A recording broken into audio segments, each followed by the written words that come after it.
Alors, donc je vais continuer là ce qu'on a commencé ce matin et terminer. Vous vous souvenez, ce matin je vous ai parlé de la joie, des contrefaçons de la joie, de l'importance d'aborder la question de Dieu sous sa bonté, sous l'angle de sa bonté. Pour s'approcher de sa miséricorde, il faut être convaincu que Dieu est bon, sinon c'est la cata. Et puis après, j'ai commencé avec le premier commandement à parcourir ensemble les 10 commandements, parce que les 10 commandements nous aident je pense, à y voir mieux un petit peu comment se confesser. Voilà. Alors j'ai oublié de vous dire de quoi on se confesse pas. Donc je vais vous le dire. Ça vous intéresse ? De toute façon, même si ça vous intéresse pas, je vais quand même vous le dire. De quoi on se confesse pas ? Alors, on se confesse pas de tendance, ni de son tempérament. Vous voyez, par exemple, je suis colérique. Vous êtes sujet à la colère. Vous avez la moutarde qui vous monte facilement au nez. Mais la question c'est, est-ce que j'ai piqué une colère ou pas ? Vous voyez, parce que vous pouvez être colérique sans pour autant céder à la colère. Vous voyez, vous pouvez être à tendance paresseuse sans pour autant vous lever tous les matins à 8h30. Non, je rigole, à 11h. Vous voyez ? Donc la question n'est pas de savoir quel tempérament j'ai, mais de voir quels actes j'ai posés. En fait, un péché, c'est quoi ? C'est un acte, un acte volontaire, libre. Volontaire, donc libre. Libre, donc volontaire. Où je me positionne donc résolument vers un mal. En pensée ou en parole, par action ou par omission. D'accord ? Donc quand on dit un acte, c'est pas forcément quelque chose de physique, matériel. Ça peut être simplement dans mon cœur, dans ma tête, ou par omission. Donc en pensée, en parole, par action ou par omission, j'ai volontairement, librement posé un acte mauvais. D'accord ? Donc, pourquoi je disais ça ? Bref. Bon, en tout cas, c'est important. Donc oui, c'est quoi un péché ? Voilà, c'est ça. Donc, voilà. De quoi ça revient. 14h30, c'est bon. Donc, de quoi on se confesse pas ? Donc, on se confesse pas de ce qui ne relève pas du péché, en fait. Vous voyez ? Donc, c'est pas de la direction spirituelle. Vous avez le droit de poser une question, si vous voulez, un conseil, mais a priori, c'est pas le lieu, quoi. Demander la grâce d'aller straight to the point, comme disent les autres. D'accord ? Donc, sans pour autant prendre 18 chemins de traverse. On n'est pas obligé de prendre 10 phrases pour en dire une. Surtout les dames. Reconnaissez que c'est pas complètement faux. Mais c'est votre charisme en même temps. Vous apportez ça avec beaucoup de douceur, d'onctuosité. Nous, on est un peu trop raide, brut de décoffrage. Bon. Donc, il faut un peu des deux, quoi. Et puis voilà, donc on ne parle pas de cette tendance, vous voyez, je peux en parler que si ça m'a poussé à poser un péché que j'ai commis de fait, vous voyez. Par exemple, une personne qui souffre d'une addiction à l'alcool. Donc il va avoir envie de boire régulièrement. Mais cette envie de boire n'est pas un péché. Elle est le fruit de péchés antérieurs, mais en soi, c'est pas un péché. D'accord ? Donc c'est ce que je vais en faire de cette envie, de cette tentation que j'ai, qui va être un péché. Une tentation peut pousser au péché que je vais commettre, et là, voilà, bingo. Mais peut me mettre dans une situation où, par la grâce de Dieu, je vais résister à cette tentation. Il y a beaucoup de saints et de sainteté qu'on ignore, parce qu'il y a des gens qui luttent intérieurement, et vous le voyez pas, contre le péché. Ils ont une tendance à, mais ils n'y cèdent pas. Vous voyez, donc intérieurement, la personne addicte à l'alcool, par exemple, ça peut être sa planche de salut. Pas l'alcool, mais d'y résister. Progressivement, le Seigneur va l'aider, vous voyez. Donc une tentation n'est pas un péché. Luther pensait que c'était un péché. Vous imaginez l'angoisse. Donc dès qu'il y avait une tentation, Martin Luther disait « tu pèches ». Alors nous, on sera encore plus occupés, les prêtres. Hein. Donc, heureusement, la tentation n'est pas un péché. Parce que la tentation n'est pas volontaire en soi. Enfin, vous voyez, ça peut être dû à des péchés donc volontaires que j'ai posés avant, des conséquences, mais en soi, voilà, vous voyez, j'ai envie de manger 5 plaquettes de chocolat Milka. Bon, on se calme. Mais je n'ai pas encore mangé les 5 plaquettes. J'en ai mangé que 4.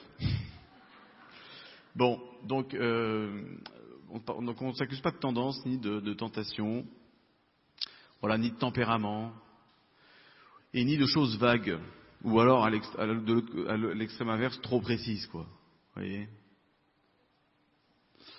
Donc vague du style j'ai du mal avec les autres. Mais on a tous du mal avec les autres. Moi, il y a des gens comme ça, a priori, j'aurais du mal avec vous. Non, je rigole. Non, pas toi. Non, je plaisante. Non, mais on a tous du mal avec certaines personnes. Et je sais qu'il y a très bien qu'il y a des personnes, si ça se trouve parmi vous, ils ne peuvent pas m'encadrer a priori. Mais on est fait comme ça, hein. C'est pas gênant. Ça s'appelle les conséquences du péché originel. Voilà. On ne peut pas plaire à tout le monde. Et tout le monde ne me plaît pas. C'est comme ça. Et on est tous pareils, hein. Pas que moi. Là-dessus, on est tous pareils.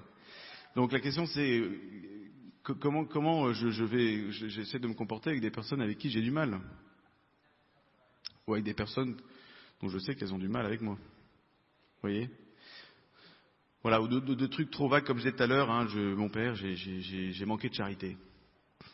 Voilà, donc comme je disais tout à l'heure, c'est une très belle définition de tout péché. Donc voilà. Alors, pourquoi c'est si important quand même de dire les choses ? C'est parce que le Seigneur peut travailler en profondeur. Vous voyez, je reçois avec d'autant plus de fruits le sacrement de confession que l'esprit de vérité a travaillé en moi. Vous voyez, c'est pas parce que j'ai reçu l'absolution que je le recevrai avec autant de fruits enfin, ça dépend quand même de la disposition que j'ai. J'ai reçu l'absolution, je l'ai reçu, d'accord ? Je t'ai pardonné, mais les fruits de ce pardon ne sont pas les mêmes. Ça va ? Voilà. Donc de quoi je me confesse ? Voilà, de ces actions concrètes que j'ai volontairement posées. Voilà. Alors, on a chacun sa manière de dire les choses. Vous voyez, il y en a qui vont faire ça avec plus ou moins de poésie. Arrangez-vous pour vous faire comprendre. Oui. Mais bon, je reviendrai sur certaines choses après, quoi. Mais il y en a, effectivement, il y a des formulations. J'ai dit, tiens, c'est joli, ça. Il peut y avoir des belles manières de parler de son péché, avec poésie, avec. Je savais pas qu'on pouvait dire des choses aussi joliment. Donc, mais en tout cas, essayons plus ou moins de se faire comprendre, quoi. Alors si c'est un peu dur, vous pouvez dire, mon père, c'est un peu compliqué, ou c'est un peu dur, aidez-moi. Il va vous aider. Le prêtre ne va pas vous poser de questions, ne va pas vous poser de questions. C'est pas un flic, ni un enquêteur, d'accord. Il y a une question, à mon avis, il peut toujours poser, quoi. La prière. Si vous ne parlez pas de votre vie de prière en confession, ça, j'ai aucun complexe à le demander. D'accord ? Alors, par rapport au secret de confession aussi, c'est une chose que vous savez, mais en fait, ça va mieux en le disant. Ça va sans dire, mais ça va mieux en le disant, comme on dit. Le secret de confession, il est absolu. D'accord ? Il est absolu. Je ne sais pas comment vous dire. Il est absolu. Rien, ni personne, ni même le pape, ni même l'archange Gabriel, ni même Jésus-Christ, en personne, ne pourrait me faire trahir un secret de confession. Il est absolu même d'une confession à l'autre. Si vous confessez régulièrement au même prêtre, le prêtre n'a pas le droit de vous dire « Au fait, pour le historique dont tu m'as parlé la fois dernière, c'en est où ?» Ça marche pas, ça. Vous voyez ? La Germaine dont tu m'as parlé l'autre fois, là, t'en es où ? Ça non plus, vous voyez. Sauf si vous reparlez de Germaine. Ah, elle est différente. Vous voyez. Vous vous souvenez, mon père, je vous avais parlé de Germaine la fois dernière, donc, bon, d'accord. Mais vous voyez, c'est important ça, hein. Donc le secret est absolu même entre confessions. Ouais, et le prêtre n'a même pas le droit d'utiliser des informations qu'il a entendues en confession. D'accord ? C'est un secret absolu. Il y a un film très intéressant là-dessus, d'Alfred Hitchcock, I Confess, la loi du silence, je crois. avec Montgomery Clift. Il est joli, il est beau. Ça vaut le coup rien que pour ça de regarder pour Mesdemoiselles. Un très beau film sur le secret de confession. Très très beau. Voilà. Alors, donc je reviens au commandement. Donc le premier commandement, hein, c'est tu aimeras le Seigneur ton Dieu de toute ta force, de toute ton âme, de tout ton esprit. Donc je vous ai parlé de ce dont nous parle le pape François à propos de la prière, que la prière est une lutte, la prière est un effort. Donc la question de la prière doit être présente dans mon examen de conscience. Vous voyez, est-ce que je prie tous les jours? C'est pas réservé aux bonnes sœurs, aux curés ou au pape. La prière n'est pas un luxe, elle est nécessaire. Vous voyez, les personnes mariées parmi vous, c'est devenu une mission aussi. Alors de toute façon, c'est une charge. Pour nous, la charge, la mission de la prière, elle est attachée au baptême. Vous voyez. Mais pour les personnes mariées, pour les prêtres, on le sait, les moniales, tout ça, les moines, on sait, je ne vais pas revenir là-dessus. Mais pour les personnes mariées, c'est une charge aussi de la prière. Je fais une petite parenthèse. Vous vous engagez à prier. C'est pas une option. Vous voyez, parfois, il y a des couples qui disent mais j'arrive pas à prier, mais on a l'impression que ça les embête pas plus que ça. Mais on vous demande pas de prier 10 heures par jour ou de vous lever à 2h30 du matin, comme l'autre moine qui a du mal à se lever. Mais c'est comme ça fait partie de la vocation matrimoniale. Le premier acte que posent les nouveaux époux, une fois mariés, fraîchement mariés, vous voyez, juste après le bisou, juste après qu'on a enlevé le voile, qu'est-ce qu'ils font? Ils prient, ce qu'on appelle la prière des époux. Donc le premier acte public que des tout fraîchement nouveaux époux posent, c'est une prière.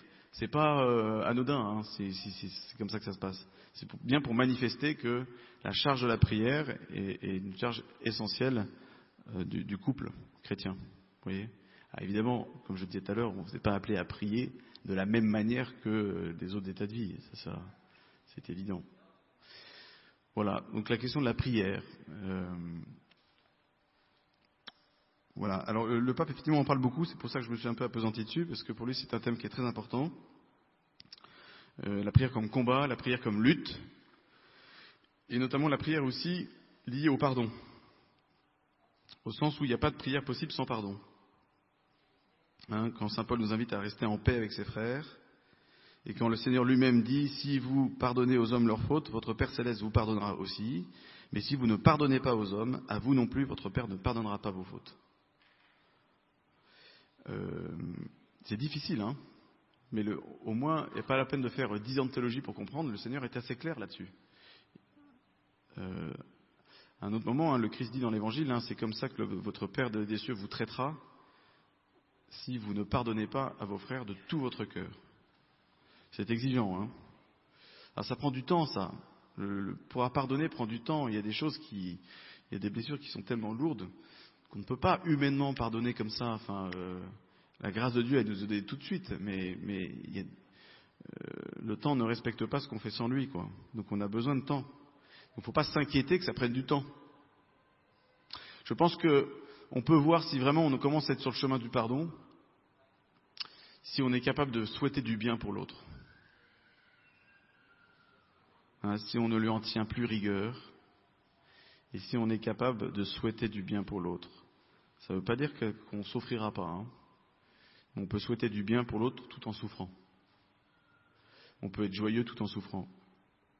Heureusement, parce que sinon, ça limiterait les occasions de joie. Vous voyez ? Donc ça prend du temps, ça, et c'est difficile. Il y a des gens parmi nous qui ont une vie difficile, qui ont eu des épreuves difficiles, très lourdes, qui prennent du temps à être guéris. Ça prend du temps. On ne guérit pas d'un gros accident comme ça en 2 secondes. Ce qui est valable pour le corps est valable pour l'âme aussi.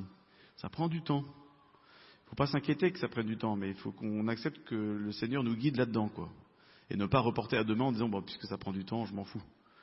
Non. Vous voyez, c'est comme si quelqu'un se faisait complètement écorcher la jambe, il tombe par terre, je peux avoir un accident, et puis il va dire bon, de toute façon, puisque ça va prendre du temps, j'irai chez le Toubib après-demain. Vous voyez, donc ça prend du temps, mais le Seigneur veut faire toutes choses nouvelles en nous, quoi. Nous tous, on a des choses difficiles à porter. Hein. Et c'est pas parce qu'on a l'air sympa comme ça, bien habillé, bien maquillé, pas trop. Qu'est-ce qu'il a avec ça, lui? Vous voyez, on a une belle situation, on a plein d'enfants, juste après s'être mariés, ils ont du bol, vous voyez, alors tout va bien pour eux, quoi. En fait, on a tous des grosses valoches à traîner, quoi. Tous. On a tous des choses difficiles à porter. On a l'impression que parfois c'est tout rose pour les autres, mais en fait, c'est pas forcément tout rose. Vous voyez, le Seigneur le voit, ça. Et il est bon avec nous. Hein, donc c'est pas une séance de torture, disait le pape, la confession. C'est une chambre où on guérit, une chambre d'hôpital. Daniel Ange disait que l'Église, c'est l'hôpital du monde. Vous voyez, voilà, le confessionnal, c'est l'hôpital du monde. Voilà, on y reçoit des bons traitements et on en ressort allégé et pardonné. Alors le Saint-Père nous invite à savoir fuir parfois des situations qui sont difficiles, fuir sans nostalgie, fuir et ne pas regarder en arrière. Voilà, il y a des situations qui peuvent nous pousser gravement au péché, une espèce de nostalgie ou une curiosité. Voilà, et le Saint-Père nous rappelle que parfois le courage peut se voir dans la fuite. Courage, fuyons. Voilà, c'est reconnaître qu'il y a des combats qui sont trop difficiles pour moi. Vous voyez, c'est une marque de prudence et de courage que de reconnaître que là, je peux pas. Je suis pas Superman, quoi. Il n'y a qu'un seul Jésus-Christ et on n'a pas plusieurs.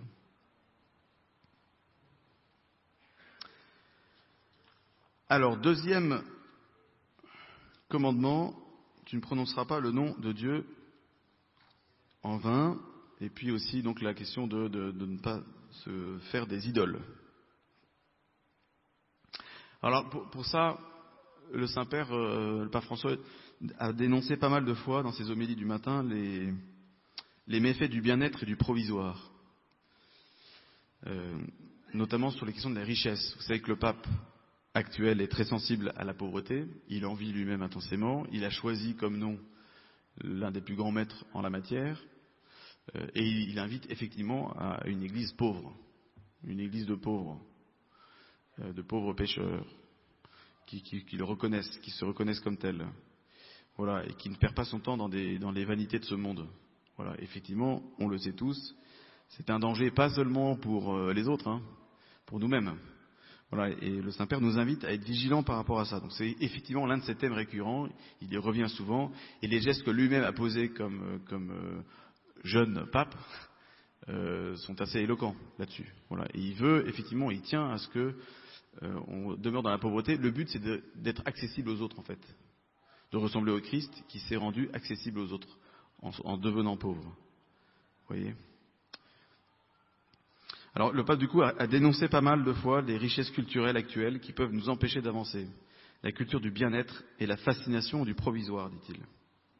La culture du bien-être, explique le pape, rend peu courageux, rend paresseux et égoïste. Car le bien-être, dit-il, anesthésie, endort. C'est comme ça que le démon fait d'ailleurs. Il anesthésie, il endort.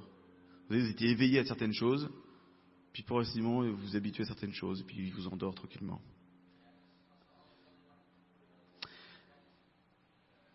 Alors il a donné par exemple, comme exemple qu'il donne dans une de ses homélies, il dit, il est assez cash. Il parle d'un couple par exemple qui ne voudrait pas avoir davantage d'enfants, ou pas plus d'un enfant sous peine de ne pas pouvoir partir en vacances, ou ne pas pouvoir acheter une belle maison.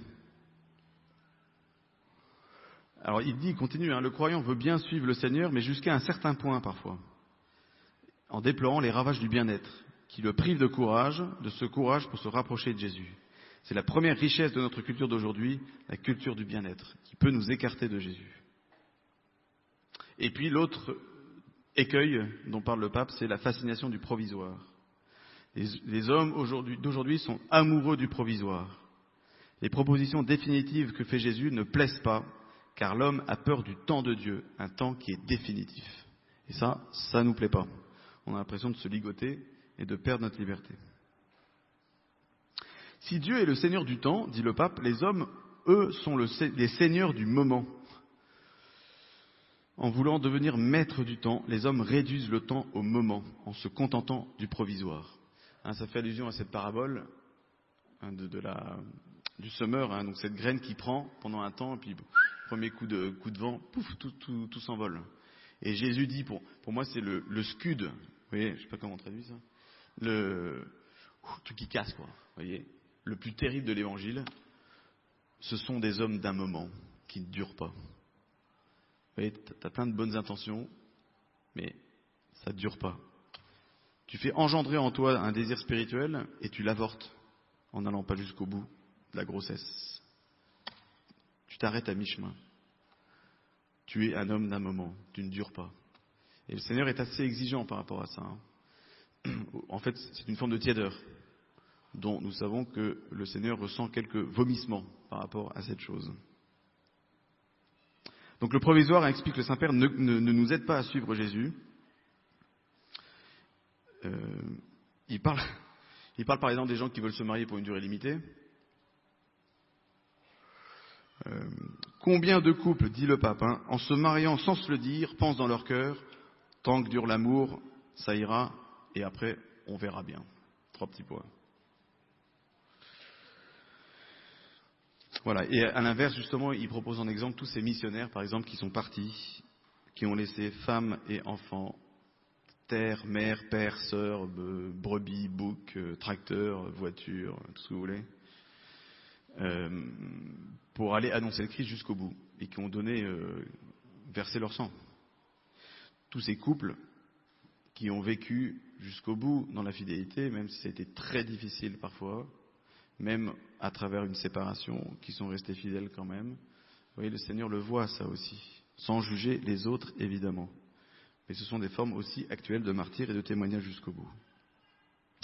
Et le pape concluait, demandons au Seigneur qu'il nous donne le courage d'aller de l'avant en nous dépouillant de cette culture du bien-être et qu'il nous donne l'espérance dans le temps, non pas la petite espérance du moment. Fin de citation. Du coup, il met en garde contre la fabrication des idoles. Cette culture du moment nous pousse à l'idolâtrie, puisque vous rejetez Dieu. C'est ce que disait Fabrice Adjadj l'autre jour. Si vous rejetez Dieu, il va bien falloir que vous croyiez en d'autres choses. Parce que personne n'est athée, en fait. On a tous des croyances. Et donc, si je rejette Dieu, je vais m'en faire un à ma portée. Je vais me faire un Dieu accessible, sur lequel je vais pouvoir mettre la main.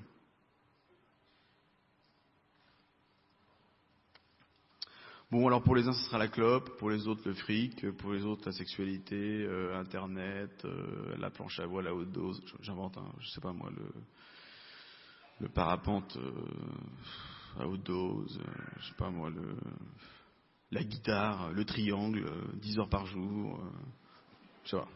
Bref, chacun a ses petits trucs. On a chacun nos petits démons, nos petites idoles. Voilà. Donc, souvent, une idole, au départ, c'est sympa, c'est pas méchant en fait. Il y a des trucs, c'est dès le départ méchant. Mais le triangle, c'est pas méchant. 10 heures par jour, il se peut que ce soit un peu excessif. Vous voyez ? Voilà, donc je peux ériger en idole quelque chose qui est bon en soi au départ, mais je veux faire que ça, quoi. Bon, il y a des gens qui passent 10 heures, 15 heures devant leur ordinateur, les no-life, ils mangent à peine, ou bref. Voilà. Donc, que le Seigneur nous garde de ça, et humblement, en se présentant devant lui, dans le sacrement de confession, il nous aide progressivement à arracher, vous voyez, ces mauvaises herbes. 3e commandement, c'est « Tu sanctifieras le jour du Seigneur ». On l'oublie souvent, celui-là. Je vous rappelle, pour information, que les commandements sont quand même des choses importantes. Il n'y a pas 617 petits commandements comme dans le reste de l'Ancien Testament, vous savez. On en a que 10, quoi. Mais donc, ça délimite quand même qu'il y a des choses importantes. La matière des commandements est appelée grave, au sens de importante. Vous voyez ? Si vous n'avez pas prié 4 heures par jour les bras en croix, c'est pas grave. Bon, si je suis volontairement pas allé à la messe le dimanche, ça l'est. Je suis désolé, ça jette un froid souvent quand on parle de ça, mais c'est pas moi qui l'a dit, c'est le patron. Alors, pourquoi ? Et parce que en fait, c'est vital pour nous. Vous imaginez une maman se levant, réveillée par son enfant la nuit, se dire, bon, est-ce que je me lève aujourd'hui ou pas ? Est-ce que je vais l'aider ou pas ? Non, ce sera mon mari qui ira. Ah oui, non, ça c'est autre chose. Bon. Mais si le mari fait semblant de dormir, comment on fait ? Il va bien falloir qu'on y aille. Bon, elle n'a pas envie de le faire. Pas toujours. Au début, peut-être, je sais pas, hein, je parle de quelque chose que je connais pas, mais peut-être qu'à un moment, j'imagine que ça doit être rapidement gonflant, énervant. Alors comment on fait? Ben, elle va le faire quand même. Elle va le faire. Pourquoi? Parce qu'elle aime son enfant. Vous voyez? Même si elle n'a pas envie de le faire. Donc parfois, on peut ressentir affectivement des choses qui vont dans cette direction, genre j'ai pas envie, et d'autres choses plus profondément, par ma volonté, qui est quelque chose de plus enraciné et plus profond en moi, ça va aller dans l'autre sens. J'ai pas envie, mais je veux. C'est pas contradictoire, hein. C'est pas contradictoire. C'est l'hypocrisie qui est contradictoire. Si vous faites un sourire mièvre, mielleux, niais, devant quelqu'un que vous ne pouvez pas encadrer, mais intérieurement vous pensez que t'es vraiment une grosse quiche. Vous voyez, ça c'est l'hypocrisie. Mais quand Sainte Thérèse, dans ses manuscrits autobiographiques, dit qu'elle a prêté son plus beau sourire à une bonne sœur qui... Vous voyez, c'est pas d'hypocrisie ça, parce qu'elle se foutait pas de la tête de la sœur. Volontairement, elle choisissait de poser un acte de charité, elle savait que ça lui ferait plaisir, alors qu'effectivement, elle avait des boutons. Vous voyez, notamment, il y a une sœur aussi, je ne sais pas si c'est la même, mais qui...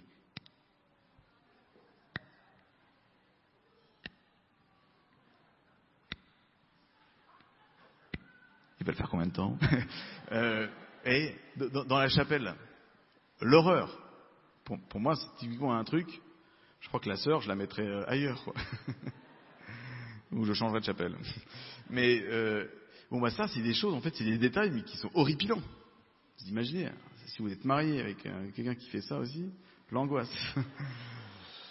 Ne changez pas de mari pour autant. Mais vous voyez, donc bon, ben elle se moquait pas, elle n'était pas hypocrite, Sainte Thérèse.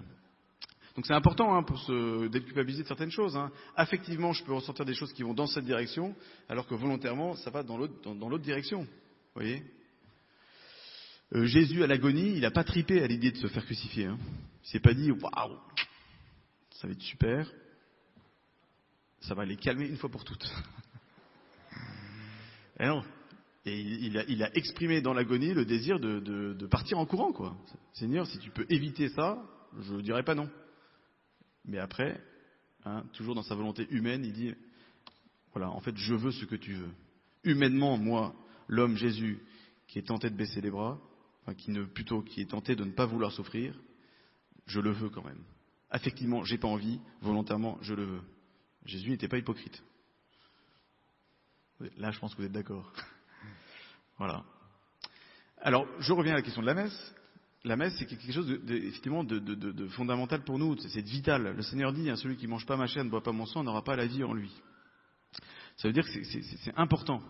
Et même si je suis dans une disposition telle que je ne peux pas communier, ça ne veut pas dire que le Seigneur ne m'appelle pas à aller à ce rendez-vous d'amour dominical avec mes frères et sœurs paroissiens que j'aime beaucoup. Et même que je n'aime pas. Vous voyez, même si le prêtre a une sale tête ou il prêche de manière soporifique, vous voyez, ou je sais pas moi, ses homélies sont longues. Vous voyez, j'avais un ami une fois, diacre. On venait tourner les diacres et puis on avait une année diaconale. On se retrouvait 5 jours par mois au séminaire et on faisait des homélies devant les autres, truc un peu artificiel. Donc on nous donnait un thème et puis il fallait qu'on prêche là-dessus. Bon. Et alors donc c'est mon tour passait, donc je fais mon truc. Et à la fin il vient me voir et dit, Charles, ton homélie était-elle l'épée de Charlemagne? Longue, dure et plate.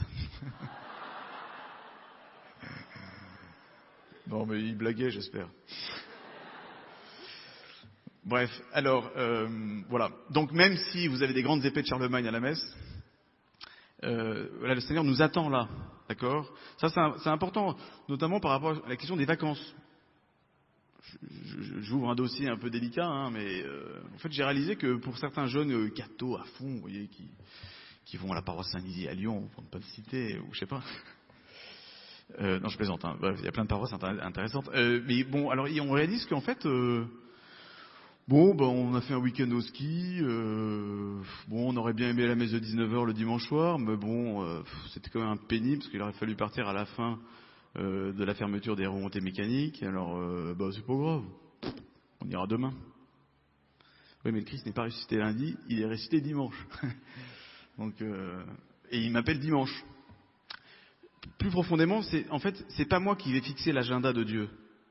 c'est pas moi qui vais c'est pas plutôt Dieu qui doit se soumettre à mon agenda. Vous voyez, donc Dieu, t'es gentil, mais il y a mon ski et la petite messe, si je peux y aller. Hein, pas de ma faute, moi, c'est pas moi qui ai fait des belles montagnes avec de la neige. Bon, mais c'est moi qui suis appelé à rentrer dans le temps de Dieu. Le Seigneur, il n'est pas resté un lundi, il est resté un dimanche. Donc en fait, c'est une manière pour moi d'entrer aussi dans l'amitié de Dieu, dans son agenda à lui, dans son temps à lui. Vous voyez, c'est un peu surprenant, je trouve. Voilà. Donc il y a certains chrétiens, pourtant qui sont pratiquants par ailleurs, hein, ça leur dérange pas de partir 3 semaines en vacances sans messe. Je pense que la terre est suffisamment belle et généreuse pour pouvoir passer des vacances hyper sympas à l'autre bout du monde en y intégrant la messe dominicale. J'adapte mon programme en fonction. Je ferme la parenthèse. 4e commandement, tu honoreras ton père et ta mère. Donc ça, c'est un commandement important, comme je disais tout à l'heure, hein, c'est celui qui nous fait réaliser qu'on passe de la relation à Dieu à la relation aux autres. Et donc c'est par la famille que justement je vais être éveillé à l'autre, aux autres. Voilà, donc ça vise tous mes rapports aux autres, à mes parents d'abord, de façon directe.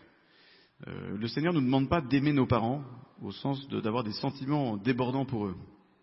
C'est bien si on en a, mais c'est pas contraire au commandement si on n'en a pas. Il y a des personnes parmi nous qui ne peuvent pas en avoir. Pour des raisons graves, il y a des personnes qui ne peuvent plus avoir d'affection pour leurs parents. Mais le Seigneur nous demande de les honorer. Vous voyez, c'est différent, je pense.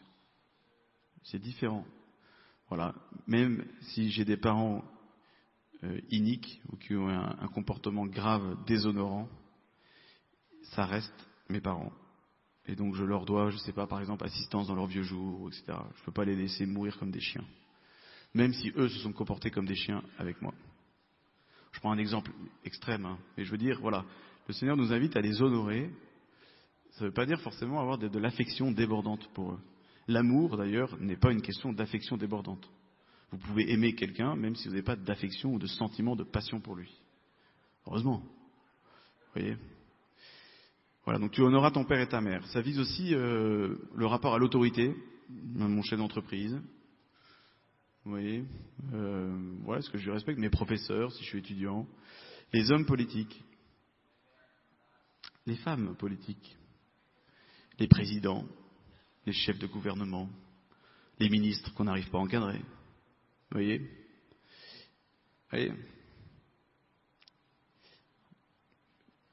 je leur dois du respect.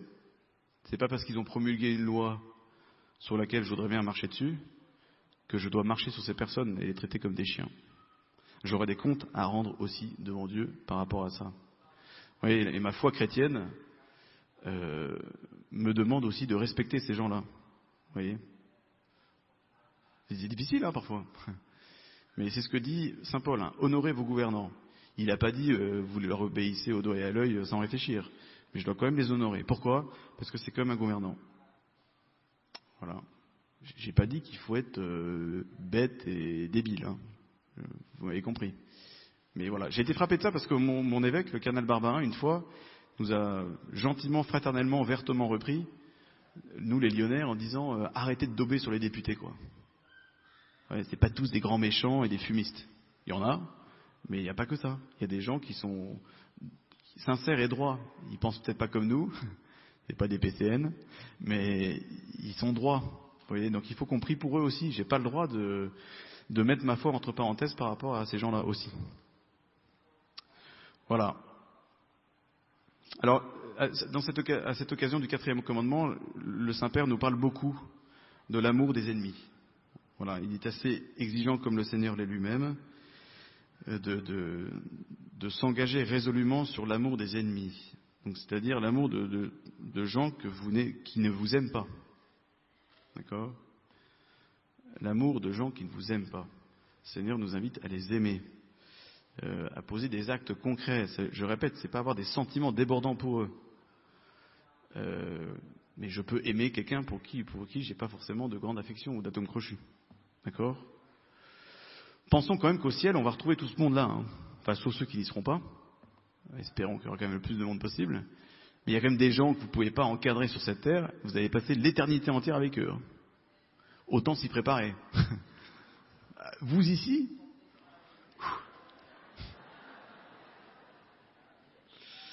ah, on est en enfer, mince. Oui, il y a des gens avec qui, vous voyez, donc l'enfer, enfin, le paradis, c'est ça. Hein. Voilà, effectivement, il y aura des surprises au paradis, heureusement. Et il y aura notamment des bonnes surprises, et puis il y a des surprises. Alors, on les vivra pas comme des mauvaises surprises, parce qu'on sera purifié, donc tout ce bazar-là sera parti. Mais il y a quand même des gens, on vous dirait maintenant, tu vas t'éclater au ciel pour l'éternité avec lui ou elle. Tu te dis, bah dis donc, le Seigneur est puissant. Amen. Bon. Donc l'amour des ennemis, c'est quelque chose de difficile. C'est évident, le pape revient beaucoup dessus. C'est quelque chose qui n'est pas facile, qui est un combat, pareil, c'est une lutte. C'est pas évident, c'est pas spontané, c'est pas naturel. Mais, dit-il, si je ne pardonne pas à mes ennemis, si je ne les aime pas, je ne suis pas chrétien. Voilà. Il dit, hein, sinon vous êtes comme les publicains, comme les païens, vous n'êtes pas chrétiens. Bon. Sinon, dit-il, on retombe dans la vengeance, dans l'ancienne loi du talion œil pour œil, dent pour dent. Pour autant qu'on se limite à un œil pour un œil. En général, c'est un peu plus, on est plus généreux là-dessus. Alors du coup, voilà, il invitait notamment les personnes qui assistaient à la messe, à l'occasion de laquelle il avait prononcé cette homélie, à prier pour leurs ennemis. C'est des gens qui ne peuvent pas encadrer pendant la messe. Voilà, à prier pour elles. Peut-être des gens ici, ouais, il y a un voisin qui vous encadre, que vous avez un peu de mal, ou avec qui vous avez un peu de mal, ou quelqu'un qui est à l'autre bout de la tente, ou quelqu'un qui n'est pas ici ailleurs. Bon, ben, vous pouvez profiter de ce temps de silence peut-être pour prier pour elle ou pour lui. Vous voyez, pour ces souffrances qui peuvent nous écraser, nous tenir en étau. Bon, ben, on peut peut-être profiter de ces journées de silence pour rentrer en nous-mêmes et se dire, bon, Seigneur, je vais faire un effort aujourd'hui. Je vais lutter, je vais batailler, ça va me fatiguer. Mais je vais essayer d'avoir au moins une pensée bienveillante pour lui ou pour elle. Je vais prier pour lui. Je vais essayer de prier pour lui de tout mon cœur. Voilà. Je vais pas passer 3 heures à faire ça, d'accord ? Mais je vais prendre un petit temps. Ce sera déjà un très bel acte d'amour que je vais poser. Le Saint-Père insiste beaucoup sur la question de la bonté, d'une éthique, des dangers d'une éthique sans bonté. À l'occasion de laquelle le Seigneur en parle dans l'évangile de Saint Matthieu, au chapitre 23. « Malheureux êtes-vous, scribes et pharisiens hypocrites, parce que vous fermez à clé le royaume des cieux devant les hommes. Vous-même n'y entrez pas, et ceux qui essayent d'y entrer, vous ne leur permettez pas d'entrer. » Voilà, donc le Seigneur dénonce l'hypocrisie, hein, et ces faux semblants, vous voyez, où on fait semblant. Ça, c'est vraiment le danger d'un certain milieu catho, dont certains on en fait partie ici, hein. Les mondanités, vous voyez, le côté superficiel. Faut quand même faire bonne figure, quoi. Faut que je me la pète. Alors, soit par les fringues, soit par les conversations, soit... Oui, il y a des gens, par exemple, ils n'arrivent pas à caser en 5 minutes. Vous les rencontrez et au bout d'une minute, vous aurez vous aurez su qu'ils ont fait l'ENA, Polytechnique, HEC, l'ESSEC, machin, tout le bastringue, quoi. Il y a des gens, c'est compulsif, il faut qu'ils balancent leur CV rapidement. De toute façon, parfois de façon très subtile, vous voyez. Vous ne voyez pas le coup venir. Ah, quand j'étais sur les bancs de l'ENA. Vous voyez, bon, on n'est pas obligé, vous voyez, c'est des choses, on n'est pas forcément obligé de le dire. Si c'est nécessaire à la conversation, on le dit. Mais si on peut ne pas le dire, on le garde pour soi. Vous voyez, c'est encore plus beau. Vous voyez, donc le danger de les mondanités. Alors le pape François parle beaucoup de ça. Vous voyez, la vanité. Alors, il en parle pour les prêtres, mais il en parle aussi pour tout le danger pour tous les chrétiens. Vous voyez, la vanité, la jalousie. C'est les conséquences du péché originel. Hein. Les conséquences du péché originel. La jalousie, Caïn et Abel. Hein, et la tour de Babel, la vanité. Il faut que ça brille, quoi. Il faut que ça se montre. Faut que faut que les gens me voient, quoi. Et je ne supporte pas, du coup c'est la jalousie et l'orgueil, je ne supporte pas que les autres me fassent de l'ombre. Vous êtes à un repas, on parle bien d'une personne, ça vous agace, et donc vous allez dire, ah ouais, effectivement, mais enfin moi, il paraîtrait que, j'ai entendu que, et là, vous lancez le truc, tout le monde n'aura retenu que ça à la fin. Vous voyez ? C'est très facile, hein. Saint Augustin, là j'anticipe sur le 8e commandement, hein. Saint Augustin dit, il est très difficile de parler longuement d'une personne sans médire. IVe siècle, Saint Augustin. Très difficile de l'ouvrir longuement sans médire. Donc il vaut mieux qu'on l'ouvre pas longtemps. Vous voyez ? Donc quand il y a une discussion, on commence à parler de bien d'une personne, oula, attention, arrangez-vous pour que ça dérive pas. Vous voyez ? On m'a parlé d'une personne dont j'ignore le nom, de la haute noblesse, la haute aristocratie parisienne, au début du siècle, qui était une sainte femme, qui était habituée à recevoir beaucoup de monde chez elle, du gratin, donc il y a des trucs mondains à souhait, et des discussions mondaines, qui parfois partaient en sucette. Et alors, en fait, ça se savait, comme elle ne supportait pas la médisance, elle disait en plein repas « éléphant !» Truc à rien à voir. Et en fait, tout le monde avait compris. Vous voyez ? Ou c'est comme dans un séminaire en Allemagne, j'avais un ami séminariste allemand, eux, ils avaient une cloche à table. Donc quand ça commençait à partir en cacahuète, ah, ok. Vous voyez ? C'est marrant, enfin, c'est pas méchant, quoi. Arrête de critiquer. Mais au moins, le message passe. Vous voyez ? Donc prenez au moins un éléphant ou une clochette chez vous pour fuir la médisance. L'éthique sans bonté. Les dangers d'une éthique sans bonté. 5e commandement. Tu ne commettras pas de meurtre. Ce n'est pas tu ne tueras point, c'est tu ne commettras pas de meurtre. Voilà, parce que ça permet d'avoir une définition plus précise de ce commandement, parce qu'il y a des cas d'exception. Enfin, ce ne sont pas des cas d'exception. Il y a des cas où on est appelé à donner la mort.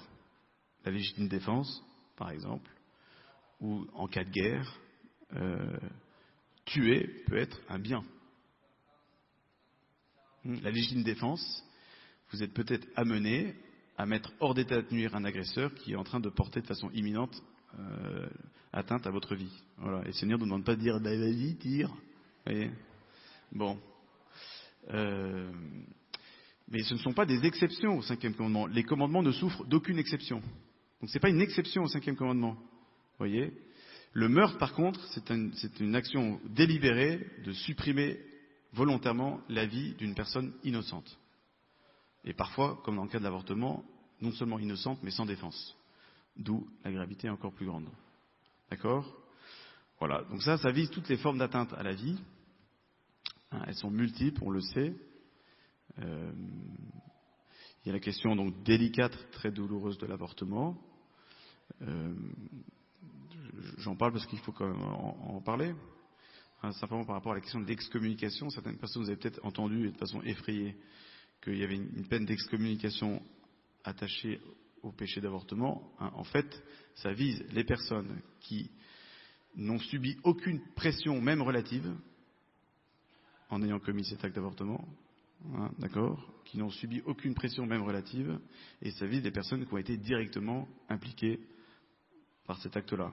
Donc la femme, le mari, s'il lui a poussé à faire, le médecin et les membres du personnel médical qui ont commis cet acte. Pourquoi l'Église a voulu ça ? Elle peut très bien décider de supprimer ça quand elle voudra. C'est une mesure purement disciplinaire, curative. Le but, c'est de nous réveiller notre conscience sur la gravité de mettre à mort volontairement une personne innocente et sans défense. Alors, je ne peux pas m'étaler là-dessus, mais lisez le numéro 99, si vous n'avez pas le courage de lire toute l'encyclique dans son entier, d'Evangelium Vitae, qui est sorti en 95, publié par Jean-Paul II, sur l'évangile de la vie. Le numéro 99 est l'un des passages les plus beaux de tous les écrits de Jean-Paul II. Même le cœur le plus sec sera touché par ces paroles de Jean-Paul II. Voilà, qui nous rappelle justement que Dieu ne condamne pas. Voilà. Souvenez-vous de cet évangile, dans le 8e chapitre de Saint Jean avec la femme adultère. Vous avez une femme qui est prise en flagrant délit d'adultère. Donc la loi stipulait que et la femme et le monsieur avec qui elle a commis ce forfait, lapidés. Alors étrangement, on ne parle pas du monsieur. Bon, parce qu'en fait c'est Jésus qui va prendre la place du monsieur. Mais et la femme est présentée devant le Christ et donc elle mérite la lapidation. Les pharisiens qui ont fait ça s'en fichaient pas mal, s'en foutaient pas mal qu'elle ait fait l'adultère. Ce qui les intéressait, c'était de piéger Jésus, comme dit l'Évangile. Ce qui est intéressant, c'est que une fois que Jésus a dit Pas que le premier qui n'a jamais péché jette la première pierre. Tout le monde s'en va. Heureusement que la Vierge Marie n'était pas là ce jour-là. Et puis alors du coup, la femme se retrouve seule devant le Christ. Alors, il y a ce passage qui est l'un des plus beaux pour moi, en tout cas dans l'Évangile, où Jésus lui dit, mais alors, est-ce qu'ils t'ont condamné ? Non, Seigneur. Réponse du Christ, qu'on devrait entendre en fait dans toute confession. Moi non plus, je ne te condamne pas. Alors, on est habitué à ça, nous. Vous voyez, mais elle a dû halluciner, la fille. Elle n'est pas débile, hein. Elle a bien compris que Jésus, c'était un gars qui sortait de l'ordinaire. Donc elle a bien compris que quand il dit que celui qui n'a jamais péché jette la première pierre, et on a un qui pouvait lui balancer une énorme roche à la figure, c'était lui. Donc elle a dû se dire, si ça se trouve, je vais y passer, quoi. Bon, mais Dieu est bon. Et donc, quand elle a entendu cette parole-là, moi non plus je ne te condamne pas, je sais pas, mais elle a dû fondre. Alors nous aussi, on est appelé à entendre cette phrase dans chaque confession. Vous voyez, moi non plus je ne te condamne pas, même si vous avez l'impression d'avoir fait un énorme, gros péché que vous avez fait des dizaines et des dizaines de fois. Le curé d'Ars dit que c'est peanuts devant l'océan de la miséricorde de Dieu. C'est un grain de sable. Il t'a créé sans toi, il peut bien te pardonner tes péchés. Vous voyez, il a fait l'œuvre de la création, il peut très bien faire une œuvre de recréation. Voilà. Donc Dieu est bon, et il pardonne à temps et à contre-temps. Voilà, et puis dans la question de la vie aussi, donc toutes les formes d'atteinte à la vie, bon, il y a des choses graves. Je pense à l'euthanasie, la recherche sur l'embryon, on en parle, hein, c'est l'actualité. Toutes les maltraitances par rapport aux enfants, par rapport aux embryons, aux petits, aux femmes. Voilà, bon. Mais il y a aussi des formes moins graves, qui sont pas forcément graves, mais quand même, qui sont une forme d'atteinte à la vie. Je sais pas, moi, la manière dont je mange. Je suis pas obligé de manger 10 litres, boire 10 litres de coca par jour, même si c'est du coca zéro. Ou light. Faut vraiment être motivé pour boire du coca light. Faut être une femme. Mais je plaisante. Ou je sais pas moi, la question de la gourmandise, quoi. Ou le rapport je sais pas, la manière dont je traite mon corps. Est-ce que j'en prends respect ou pas ? Est-ce que je fais un minimum de sport ? Est-ce que, je sais pas moi, Bon, vous voyez, ça, alors, c'est pas des choses graves. Et c'est aussi une manière de voir comment je vis de ce 5e commandement et est-ce que je prends soin de la vie que le Seigneur m'a confiée.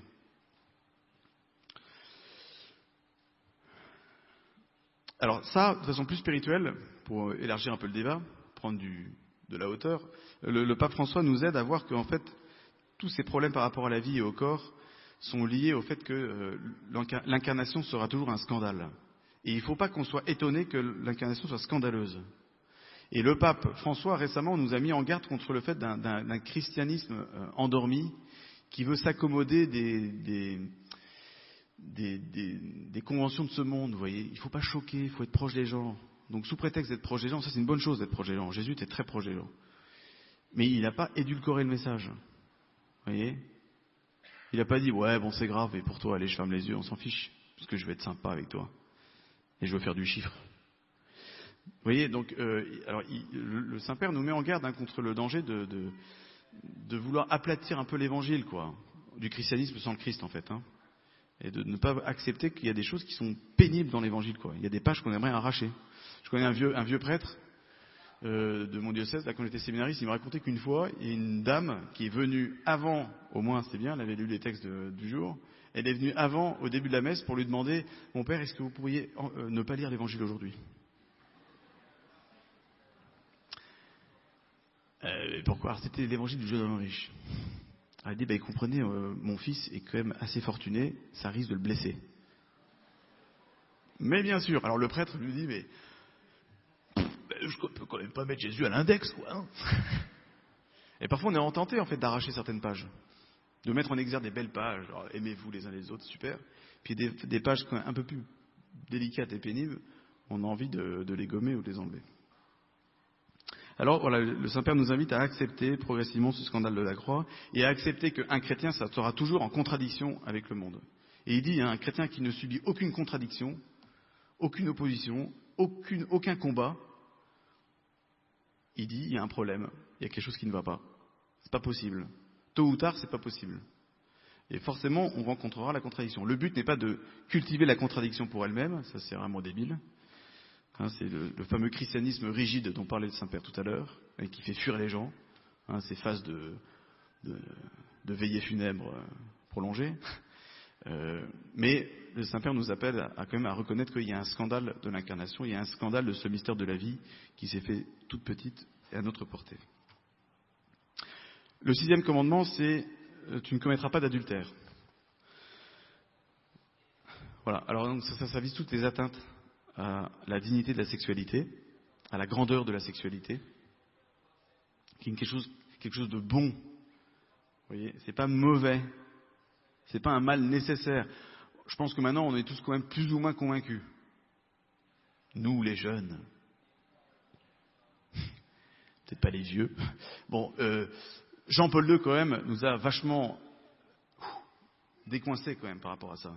Le Concile, déjà, et puis Jean-Paul II, de façon particulière. Vous voyez ? Mais, dans la tête de beaucoup de personnes, quand même, la sexualité, ils imaginent que pour les chrétiens, c'est un mal nécessaire, quoi. C'est péché. Vous voyez ? J'aime bien raconter cette histoire que peut-être beaucoup connaissent déjà. En préparation au mariage, je raconte parfois cette histoire de... Alors elle est tellement brodée, on ne sait pas si elle est vraie, mais à mon avis, franchement, elle est pas fausse. Si vous imaginez, c'est votre grand-mère qui se marie, donc il y a un petit bout de temps. Alors la veille des noces, sa mère, votre arrière-grand-mère, vous me suivez, lui donne un ultime conseil. Tu sais, ma chérie, demain ou dans les jours qui viennent, quand il faudra faire ce qu'il faut faire, surtout, regarde le crucifix et pense à la France.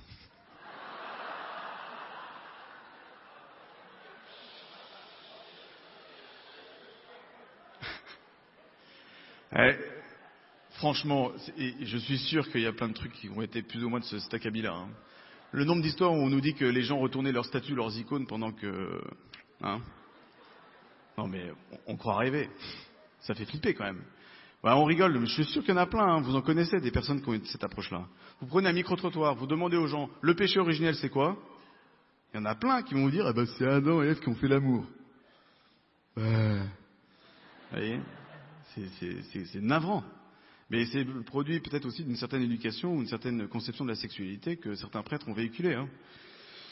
Donc il y a des causes à ça. Mais vous voyez, c'est pas la peine de retourner les crucifix et de penser à la France. Vous n'êtes même pas obligé de faire des Je vous salue Marie.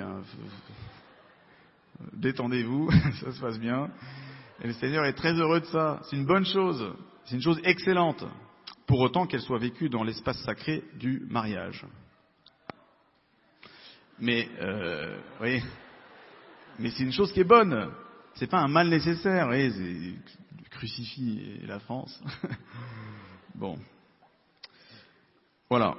Alors donc c'est une belle chose. Alors une fois qu'on est bien convaincu que c'est une chose bonne et excellente, je vous rappelle que quand Dieu a vu l'homme et la femme, il a dit que c'était très bon. Et donc ça englobe tout, y compris ce qui est en dessous de nombril, quoi. Tout ça c'est très bon, très beau.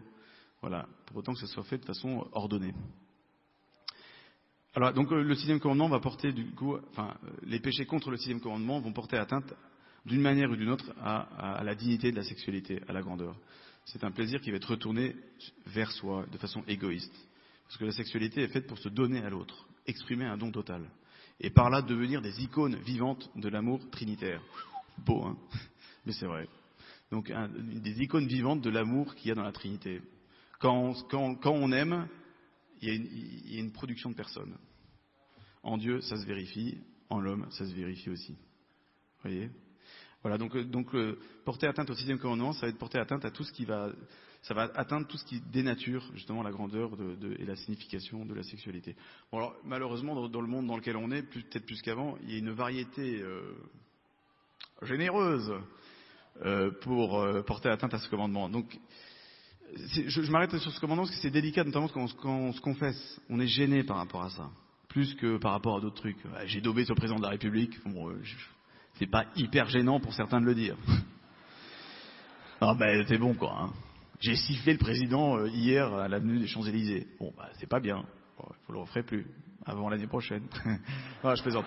Je blague. Mais par contre, il y a des... Non. Par contre. Non mais oh.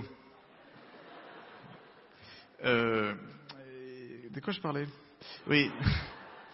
Qu'est-ce que je voulais dire déjà? Oui, j'ai perdu le fil de ma pensée, ça m'a troublé. Je disais quoi là? Ah oui, voilà. Ah, ça y est. On est un peu gêné parfois. Alors, donc effectivement, on ne vous demande pas de faire un striptease, quoi, dans les détails de votre confession. Mais non plus, il faut quand même être un minimum délicatement clair pour se faire comprendre, quoi. Enfin, je sais pas comment dire, mais vous voyez, donc dire bon, j'ai manqué de pureté. Ça veut dire tout et le contraire de tout, quoi.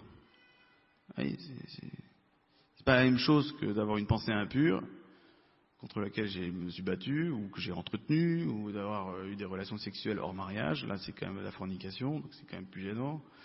Ou d'avoir consulté la pornographie, ou d'être proxénète, ou de s'être livré à la prostitution, ou des actes de pédophilie. Enfin, vous voyez bien, je ne vais pas vous faire un dessin, c'est quand même très très large. Dans tous ces cas-là, ce sont des atteintes à la pureté. Donc, pourquoi c'est important de dire les choses? Parce que ça vous décharge de plein d'autres péchés. Parce que quand vous dites que vous avez fait ce péché-là, vous réalisez que vous n'avez pas fait tous les autres. Et donc, soyez pas gênés d'ailleurs, entre parenthèses, il y a des gens qui disent « Ouais, mais à quoi ça sert d'aller en confession ?» Je dis toujours la même chose. Bah tant mieux. Le but, c'est pas d'apporter une nouvelle liste. Ouais, j'ai un nouveau péché que j'ai jamais fait. Bah, l'adultère 4 fois, j'ai jamais fait autant de fois en une semaine. Et bon, vous n'êtes pas obligé. Le but n'est pas d'être original. Vous voyez? Non mais vous voyez, on n'est pas original dans le péché, malheureusement. Par contre, on peut être très original dans la sainteté, dans le bien. Saint Paul disait que la charité est inventive. On peut surprendre les gens par la charité, par la bonté. Vous voyez? Alors, le 7e commandement, tu ne voleras point. Voilà, donc ça vise toutes les atteintes au bien d'autrui.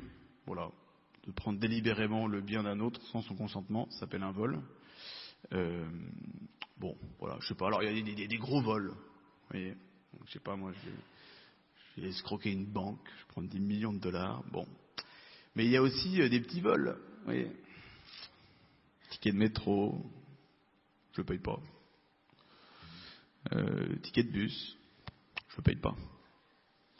Je suis en Italie. J'habite en Italie maintenant, à Rome. Bon, à Rome, vous pouvez prendre le bus sans payer le ticket, hein. Ça marche. Bon, c'est pas grave. Alors, il y a des trucs, c'est plus compliqué quand même. Prendre son train sans payer de ticket, ça commence à être plus risqué. L'avion, c'est quand même plus compliqué, là. Bon, imaginez, non, j'ai pas pris mon billet. Bon. Mais, vous voyez, ou les impôts, où je déclare pas tout, ou le embaucher au black. Le téléchargement illégal. Et des trucs comme ça, quoi. Vous voyez de quoi je parle?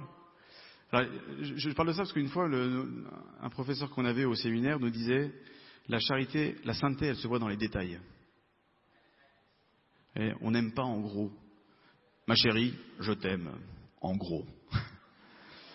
Je t'en remercie. D'abord, je ne suis pas grosse. Deuxièmement, j'aimerais que tu ne m'aimes pas que en gros. Dans le détail aussi. Vous voyez, la sainteté, elle se niche aussi dans les détails. Vous voyez, c'est le détail qui tue. Plutôt qu'il vivifie. Vous voyez, c'est le petit zeste de sainteté dans le détail qui va tout changer. Vous voyez, la petite parole délicate. Vous voyez, le petit post-it sur le frigo, ou la petite fleur qu'on a offerte, je sais pas. Ma chérie. Vous voyez? Bon. C'est beau, ça. C'est pas la peine d'acheter un manteau de Vision toutes les semaines pour contenter sa chérie. Voilà. Donc, le 7e commandement. Le 8e. Alors là, le 8e, j'ai des pages entières de commentaires du pape François sur le 8e. Tu ne prononceras pas de faux témoignages. En fait, ça vise tout le rapport délicat, faut que je m'arrête bientôt, à la langue, la parole. Alors ça vise la question de ne pas mentir. Bon. Ne pas mentir ne veut pas dire tout dire, hein. Il y a des choses parfois qu'il ne faut pas que je dise. Et il y a des personnes à qui je ne dois pas tout raconter, quoi. Enfin, Mais ça vise aussi la question de la médisance. Des cancans, des potins, des ragots, des critiques, cette espèce de vomi qui sort de nos tripes, qui sent mauvais et qui fout en l'air les sociétés, les familles, l'église, les paroisses, les communautés, tout ce que vous voulez. C'est vraiment je crois que le pape dit ça aussi, hein, c'est l'un des problèmes numéro 1 dans le monde et dans l'église en particulier. Daubé, la critique, c'est insupportable. Non mais je me mets le premier là-dedans. Hein. Quand je vous lis la phrase de saint Augustin tout à l'heure, souvenez-vous, hein, difficile de parler longuement d'une personne sans médire. Alors il y a des gens, ça existe, j'en connais, on en connaît certainement tous, des gens, on leur donnerait un bouquin comment médire, ils ne sauraient pas comment faire. Ah, c'est étonnant, c'est beau, il y a des gens qui ne critiquent pas. Enfin en tout cas tellement peu qu'on ne les entend pas. Vous voyez, et on connaît quand même des gens comme ça. Ils ne savent pas critiquer, ils ont une grande vertu en fait. Hein. C'est le fruit de travail de vertu, hein. Ça vient pas comme ça, par enchantement. Mais c'est rare. Quand vous confessez, alors là le prêtre vous posera pas de questions quand même, mais posez-vous la question. Vous n'avez pas parlé du 8e commandement, demandez-vous si vraiment vous n'êtes pas concerné par ça. Parce que objectivement, c'est très difficile de ne pas critiquer. L'Écriture en parle très souvent, les psaumes en parlent très souvent. Seigneur, tu mets un frein à ma langue. Saint Jacques, dans son épître, a plusieurs chapitres entiers là-dessus. Je peux vous dire que Saint Jacques, c'est pas piquer des vers, hein, c'est direct. On l'entend pendant le carême. On le confine au temps du carême pour pas trop souffrir parce qu'on se prend tellement de gifles avec Saint Jacques qu'on va vite voir 1 Corinthiens 13, l'amour. Mais Saint Jacques est quand même assez bon.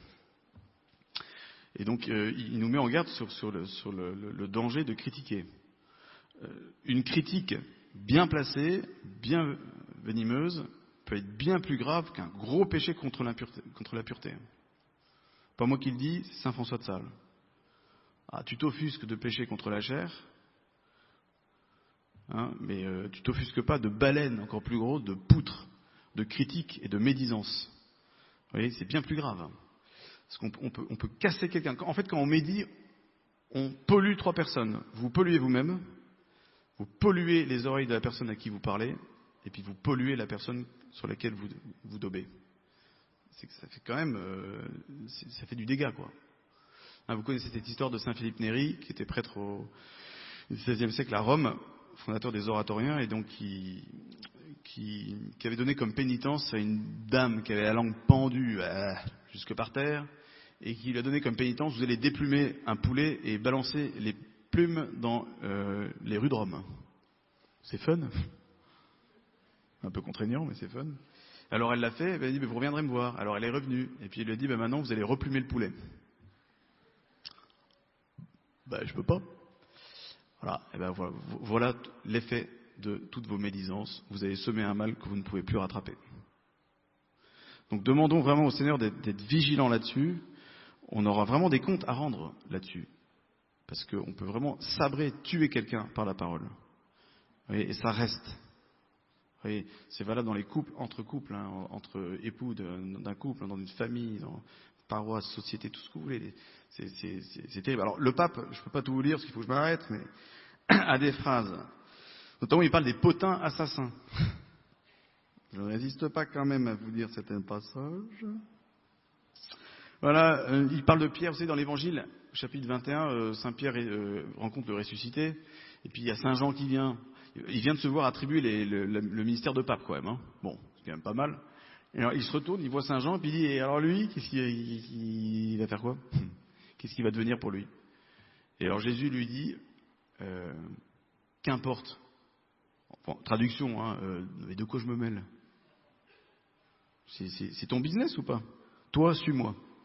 Ah, d'accord. Hein, qu'importe, que t'importe? Vous voyez, donc de comparer, de regarder, il est comme ci, il est comme ça, il a plus de fric, il a une belle bagnole, il a plus d'enfants que moi, enfin, vous voyez, des trucs... Voilà, la question de la jalousie et donc de la critique notamment. La tentation de se mêler de la vie d'un autre, dit le pape. On est tenté de mettre son nez, de se mêler de la vie des autres. Et donc le Saint-Père nous dit, attention, hein, ce n'est pas ton affaire. Voilà. Et c'est libérant de réaliser que c'est pas mon affaire, en fait. Je suis pas comme les autres. Vous voyez, il vit des choses belles, mais moi j'ai d'autres choses belles. Vous voyez, donc on peut demander au Seigneur aussi d'avoir une belle estime de nous-mêmes. Voilà, et le Saint-Père dit, se mêler de la vie de l'autre a tant de modalités dans notre monde actuel. On a tant d'occasions malheureuses de se mêler de la vie des autres. Et il parle de façon destructrice de se livrer à ce genre d'expérience. Et du coup, il dit, l'envie rouille le chrétien. Cette envie, cette jalousie va ruiner, va miner le cœur de l'homme et de la femme, et ils vont détruire les relations et les relations de charité. Du coup, le Saint-Père nous invite à fuir l'amertume, à fuir la jalousie, à fuir l'envie. C'est notamment le 9e et 10e commandement, pour ne pas verser dans un cœur aigri, vous voyez, qui critique. Parce que de toute façon, un cœur qui critique, c'est un cœur qui est aigri. Les gens qui critiquent sont des gens aigris. Et moi, j'ai pas envie de me confier à quelqu'un qui critique. Parce que s'il a daubé devant moi sur quelqu'un d'autre, il le fera à propos de moi devant quelqu'un d'autre aussi, c'est sûr. Vous voyez, donc moi, j'ai pas envie de me confier et d'ouvrir mon cœur à quelqu'un qui critique. Du coup, le Saint-Père est très, comme Saint Jacques, est très ferme là-dessus. Il parle de chrétiens bien éduqués, mais qui au fond d'eux-mêmes restent méchants. Notamment par l'utilisation du potin, dit-il, du ragot, de la critique. Il dit, on commence par une expression de personnes, écoutez ça, on commence par une expression de personnes bien éduquées. 2 points. Je ne veux dire de mal de personne, mais il me semble que... 3 petits points. Et ça se termine, dit-il, en écorchant le prochain. Le commérage, en effet, c'est s'écorcher, se faire du mal l'un à l'autre, comme pour diminuer l'autre afin de se faire grand. Ça semble de bon ton, dit le pape, de commérer. Je ne sais pas pourquoi, mais ça a l'air bien. Illustrant ceci, le pape utilise une image du caramel. On commence par en prendre un. Ah, que c'est bon, dit le pape François. Et puis un autre, et puis un autre, jusqu'à avoir mal au ventre. Voyez. Voilà. Donc on se gorge de ragots, de potins, et on finit par tuer tel qu'un qui tue son frère Abel.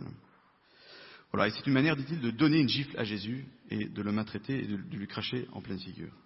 C'est pour ça que l'Évangile est effectivement très sévère par rapport à ça, et que le Saint-Père actuel nous met en garde par rapport au danger de la critique.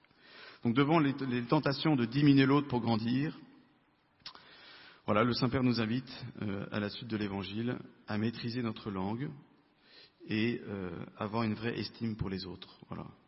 Et à ne pas tomber dans le danger d'un vernissage chrétien, d'une approche très extérieure de la foi, qui ne rentre pas au fond des tripes et qui ne rentre pas à l'intérieur. Le danger de la mondanité, le danger de l'hypocrisie, et le danger de bien se faire voir aux yeux des autres, mais en fait, quand on gratte, il n'y a pas grand-chose. Ou en tout cas, il n'y a plus grand-chose. Par rapport à ça, c'est mon avant-dernier point, et j'arrête. C'est le danger du triomphalisme. Le Saint-Père insiste beaucoup là-dessus. C'est récurrent dans ses propos. Il dit attention, pas d'église triomphaliste, je veux dire. Vous voyez, donc une église toute puissante, dans une tour d'ivoire, qui se gargarise. Et il dit, je crois qu'il a dit ça, c'est le cardinal Bergoglio, avant d'être pape, qui a dit ça aux assemblées générales, juste avant le conclave. Il a dit, on parle souvent d'une église qui doit frapper à la porte du monde, vous savez, qui doit ouvrir les portes du monde. Mais le cardinal Bergoglio disait, et moi, parfois, j'ai l'impression que on a enfermé Jésus dans les portes de l'église, et qu'il a envie d'ouvrir ses portes en disant, laissez-moi sortir. Pour aller, dit-il, aux périphéries, c'est un des grands thèmes du pape, aller aux périphéries, à la lisière du bois, pour aller voir les brebis, les 99 brebis qui sont paumées, au lieu de s'occuper et de brosser sa seule petite brebis avec laquelle on est bien content. Donc devant les dangers des richesses et de la vanité, le Saint-Père nous invite à une vraie douceur et une vraie magnanimité, une grande bonté de cœur en fait, qui attire les gens. Alors, je termine par quoi ? Quand vous avez fait ça prend moins de temps que ça, votre aveu. Oui, vous avez parlé de vos péchés. Bon. Alors, qu'est-ce qui se passe ? Le prêtre ne va pas vous faire un commentaire, d'accord ? Péché par péché. Une fois, j'ai fait une confession, et dans ma confession, je m'accusais d'avoir un logiciel ou plusieurs piratés. Alors, le prêtre, en fait, à chaque péché que je faisais, il ne faut pas faire ça. Il faisait un commentaire. L'angoisse. Vous voyez ? Vraiment l'angoisse. Et alors, Et du coup, après, je lui ai dit, bah, j'ai le logiciel piraté. Et là, silence. Et là, je me suis dit, tiens, toi, t'es peut-être pas très au clair là-dessus, toi non plus. C'est étonnant. Bon, donc le prêtre ne fait pas de commentaires sur vos péchés, d'accord? Il vous donne une parole d'encouragement, une aide, d'accord? Il va vous donner peut-être un petit point à éclairer pour vous aider à avancer. Il vous donnera une pénitence. La pénitence n'a pas pour but de racheter le pardon, ça a pour but simplement de manifester au Seigneur que vous voulez avancer, vous voulez mieux faire, d'accord? Vous vous agenouillez si vous n'avez pas pu vous agenouiller avant, ou si vos genoux vous le permettent, parce que c'était comme le moment le plus important, pour recevoir l'absolution, le pardon de Jésus. Et là, il va faire toute chose nouvelle. Il avait déjà commencé avant, mais là, ça vient à son achèvement. Toute chose nouvelle. Vous êtes libérés de tous vos péchés, d'accord? Pas de 3/4 ni la moitié. De tous ceux que vous avez dit et ceux que vous avez oubliés, sauf si vous avez volontairement caché un gros truc. Mais vous voyez, il vous pardonne complètement. Peau neuve. Et on ne revient pas dessus après. Voilà, on a mis la main à la charrue, il ne faut plus regarder en arrière. On avance. Le Seigneur est bon, il vous purifie et il vous fait communier à sa grande bonté. Voilà, et vous repartez le cœur léger. Et un prêtre passe sa vie à ça, normalement. C'est quand même super d'être prêtre rien que pour ça. Amen.